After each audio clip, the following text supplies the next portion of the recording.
Olá, você que está estudando para o Enem, está aí preocupado com sua redação, não sabe como fazer, não sabe como escrever, não sabe como começar, não sabe como continuar, não sabe terminar. Eu estou aqui para te ajudar. Esse é o canal Ajuda no Enem. O principal foco desse canal vai ser vídeos práticos de como se fazer redação. E para fazer essas redações eu vou usar os temas de 2003 até 2019, mostrando para vocês o passo a passo de como fazer uma redação no Enem.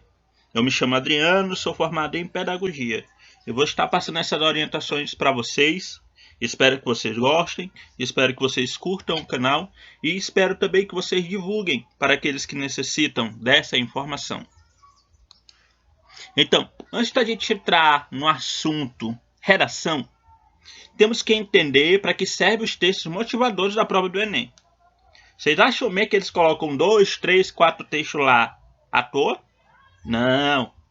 Raul Seixas ele tem uma música que ele diz o seguinte: o homem ele só usa 10% de sua cabeça. E assim como o Raul Seixas, o Enem sabe que você só usa 10% de sua cabeça, que os outros 90% não tem como usar. E em virtude disso, os avaliadores disponibilizam textos para que você possa se fundamentar em sua redação. Veja bem, eu disse se fundamentar e não copiar os textos como se fossem seus. Assim, infere-se que os textos disponibilizados pela banca irão lhe servir para argumentação em sua redação, mas você precisa saber como usá-los. E é isso que este curso, no modo prático, vai te ensinar. Se eu posso me fundamentar no texto de apoio, como escrever em minha redação? Para fazer isso, devemos citar os textos dentro da redação, sem esquecer de colocar o nome do autor ou a fonte do texto. Não vá copiar uma coisa que você não fez, que o avaliador, quando ele for lá ler sua redação, ele praticamente memorizou todos aqueles 3 textos. Então, se ele encontrar alguma parte que você usou, como se fosse sua, palavras do autor, ele tira sua nota. Ele vai lá e derruba sua nota. Então, tem 2 formas de eu usar o meu texto de apoio dentro da redação. E elas são chamadas de citações. Temos a citação direta e temos a citação indireta. O que é a citação direta? É quando eu escrevo textualmente parte da obra do autor consultado. Eu coloco o nome do autor. Se tiver a especialidade dele, eu coloco a especialidade dele e coloco entre aspas o que ele disse. Eu recomendo a vocês, não usem citação direta de mais de 3 linhas, porque isso vai passar para o avaliador que você usou aquelas 3 linhas para diminuir o tamanho da sua produção. No máximo, 2 linhas. Não esqueça de colocar o nome de quem falou. Não se esqueça de colocar as aspas, isso é muito importante. Citação indireta é quando você expressa a ideia de um outro autor com suas próprias palavras. Na verdade, uma citação indireta nada mais é que parafrasear o texto verdadeiro. Mas, o que é paráfrase?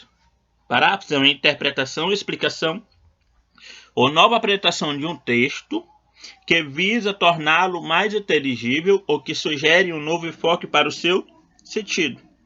Em outras palavras, uma nova forma de se colocar aquilo que já foi escrito. Dica! Essa dica é muito importante. O texto de apoio tem uma primeira utilidade, que é de lhe fornecer citações para argumentos. Com isso, você não precisa entender o texto, mas sim retirar aquilo que precisa para seus argumentos. Não queira entender o que foi que cada autor quis dizer. Porque se você for querer entender o que cada autor quis dizer, você vai parar para refletir. São 90 questões mais uma prova de redação que você vai fazer. Um rascunho e um texto definitivo. Então, eles vão estar lá para lhe dar suporte. Embora você concorde, embora você discorde. Não entenda. Ah, mas se eu li e entendi, bom. Mas se eu li e não entendi, mas achei aquilo que me era necessário para construir o meu texto, sigo em frente. Lembrete, um lembrete, um lembrete. Você lembra o que é frase, período de oração? Olha que se você não lembrar o que é frase, período e oração, você não vai conseguir fazer um bom parágrafo. E o Enem ele se caracteriza e é avaliado pelos parágrafos. Então vamos lá, o que é frase? Frase é um enunciado de sentido completo e pode ser formada por uma ou mais palavras.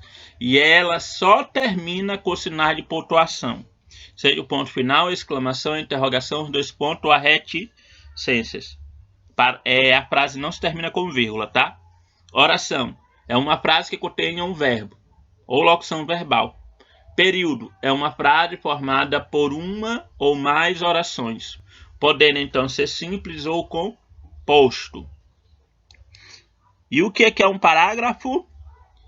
De acordo com o Brasil Escola, o parágrafo é um conjunto de frases que formam uma sequência lógica, uma sequência concetida e com lógica. O parágrafo é o conjunto de frases que formam uma sequência concetida e com lógica. O que um parágrafo sempre tem? Todo parágrafo tem que ter um tópico frasal. O que é um tópico frasal? É o foco central através do qual as ideias se norteiam e se encaixam. Eu vou dizer para vocês o que é o tópico frasal de maneira simples. É a sua opinião sobre o conteúdo.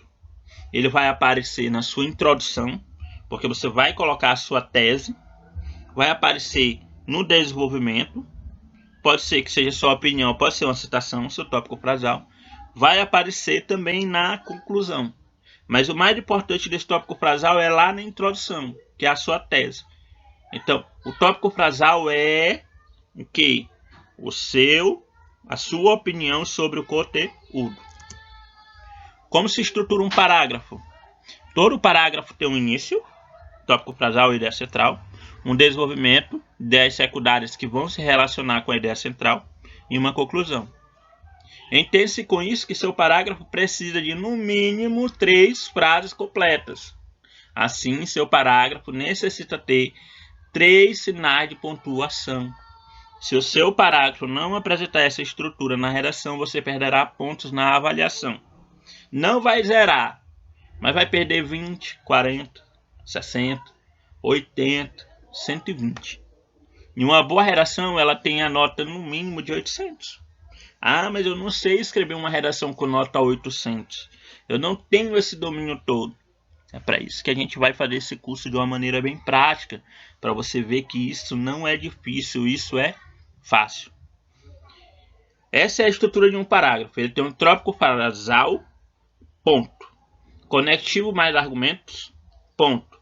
Conectivo conclusivo mais conclusão, ponto. O que é conectivo? Palavras que ligam. Palavras que dão sentido. Eu vou deixar depois um vídeo em que eu vou colocar os principais conectivos, especialmente os de conclusão, para que você possa usar nas suas redações. A redação é como um bolo.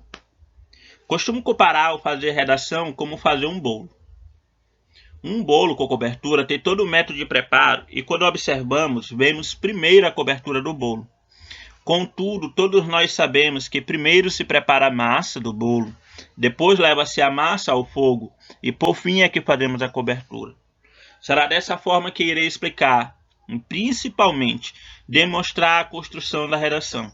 Assim, observando e aprendendo passo a passo, com certeza você irá produzir um bom texto em sua redação. Estrutura de uma redação. Toda redação ela vai ter que ter um parágrafo de introdução, um parágrafo de desenvolvimento e um parágrafo de conclusão. Minha redação tem que ter no mínimo 3 parágrafos. Ah, eu quero uma redação com 5 parágrafos. Não tem problema, 3 é menor que 5. Ah, não, eu quero fazer uma redação de 1 parágrafo. Vai zerar. Ah, não vai zerar, mas vai tirar 300, 200, 400. Por quê? Porque a estrutura da redação ela é no mínimo com 3 parágrafos. Introdução. No nosso bolo de redação, a introdução será a nossa cobertura. Oxe, mas por que a cobertura? Porque um bolo para estar bom, a cobertura deve ser agradável ao paladar. Se ela não for, o bolo pode ser muito lindo, mas ninguém vai querer comer. Eu não gosto de bolo com cobertura. Eu não sou muito fã de bolo doce. Mas, se a cobertura ela tá agradável ao paladar, eu como. Mas se ela não tiver, eu deixo o bolo de lado. E lembre-se, a cobertura é o primeiro ou é o último a ser feito? Ah, é o último, não é? Ah, se a cobertura é a última a ser feita, a minha introdução vai ser a primeira ou a última a ser feita? Isso aí, eu vou fazer ela por último. Ué, tá doido? A introdução é primeiro. Eu vou fazer um rascunho. No meu rascunho, a introdução não precisa ser primeiro. Na minha folha definitiva, sim. No meu rascunho, não. É para isso que vai servir o rascunho.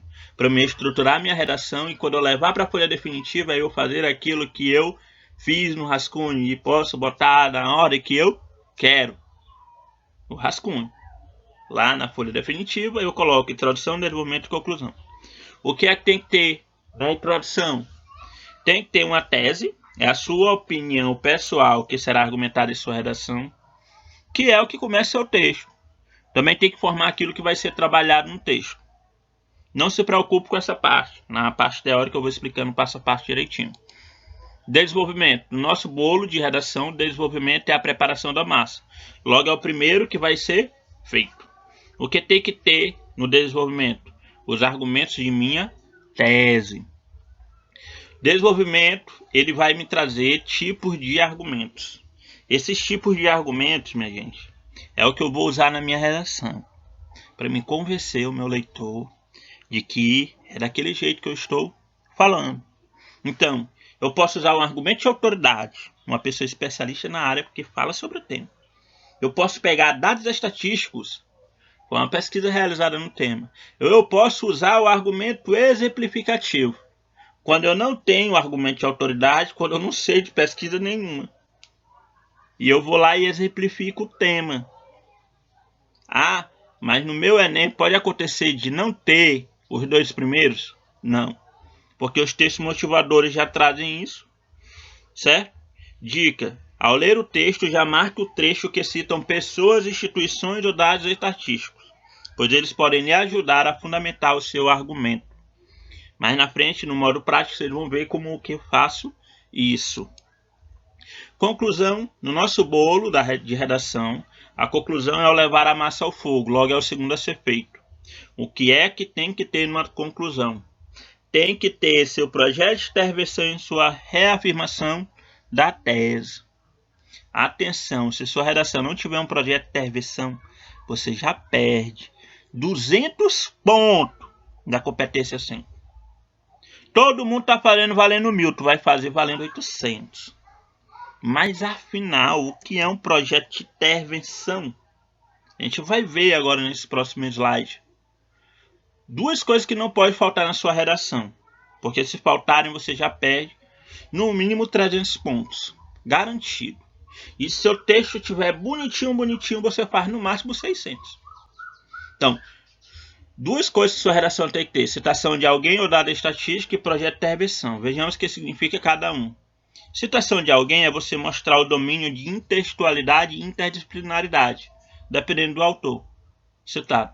Então, o seu avaliador ele vai saber: olha, fulano aqui, ó, usou muito bem o texto que a gente colocou, usou com suas palavras, usou as palavras do autor, fez aqui da maneira correta, colocou as aspas e identificou. O projeto de intervenção. O projeto de intervenção é sua solução para o problema. Eu tenho que dar uma solução para o problema? Sim, tenho. Como que eu vou fazer isso? Vou dizendo claramente o que vai ser feito. No projeto de intervenção, você tem que ter cuidado para não fazer um projeto utópico, que não vai dar certo. E também tem que ter cuidado para que o seu projeto não vá ferir os direitos humanos. Seu projeto deve deixar claro quem vai fazer, como vai ser feito, onde vai fazer, com quem vai fazer, de onde sairão os recursos, ter o nome. Claro, não é necessário ter todas essas informações. Detalhe: o projeto de intervenção deve ter duas instituições, família, Estado, Ministério, profissões e outros, como agentes realizadores.